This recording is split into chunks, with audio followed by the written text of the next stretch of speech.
গ্রামের ছোট্ট বাজারের এক কোণে একটি চা সিঙাড়ার দোকান।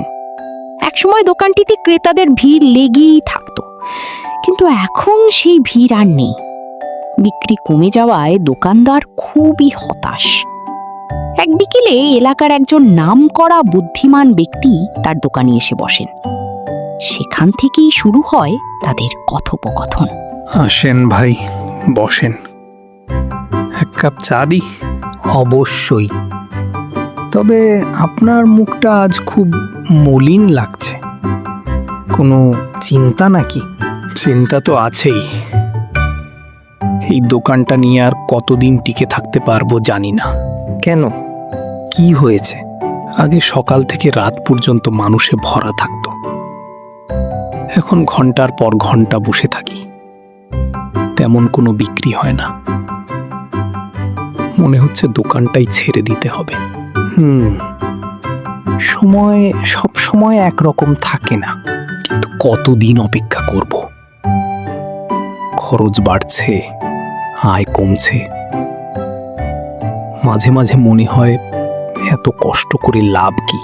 একটা কথা বলি, যখন নদীর পানি কমে যায় তখন কি নদী তার পথ ভুলে যায়? না তো। ঠিক তেমনই জীবনের খারাপ সময় মানেই শেষ নয়, এটা শুধু একটা সময়। কথা শুনতে ভালো লাগে, কিন্তু বাস্তবতা তো কঠিন। বাস্তবতা কঠিন বলেই মানুষকে নতুনভাবে ভাবতে হয়। নতুনভাবে ভাববো? আমি তো সারাদিন শুধু চিন্তাই করি।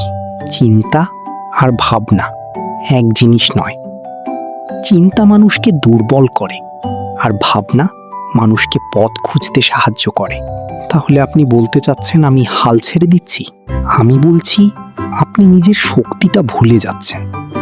যে মানুষ এত বছর ধরে ব্যবসা চালাতে পারে, সে মানুষ এত সহজে হার মানার লোক নয়। মাঝে মাঝে মনে হয় আমার ভাগ্যটাই খারাপ।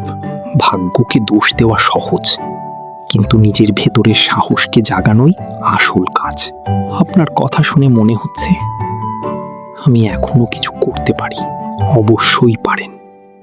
যতদিন মানুষ শিখে, ভাবে আর চেষ্টা করে, ততদিন তার হার হয় না। জানেন, অনেকদিন পর মনে একটু সাহস পেলাম। এটাই দরকার। হতাশা নয়, আশা নিয়ে আগামীকালকে দেখুন। ধন্যবাদ ভাই। আজ মনে হচ্ছে দোকানটা নয়, আগে নিজের মনটাকেই বাঁচাতে হবে। একদম ঠিক বলেছেন। মন শক্ত থাকলে পথ একদিন নিজেই সামনে এসে দাঁড়ায়।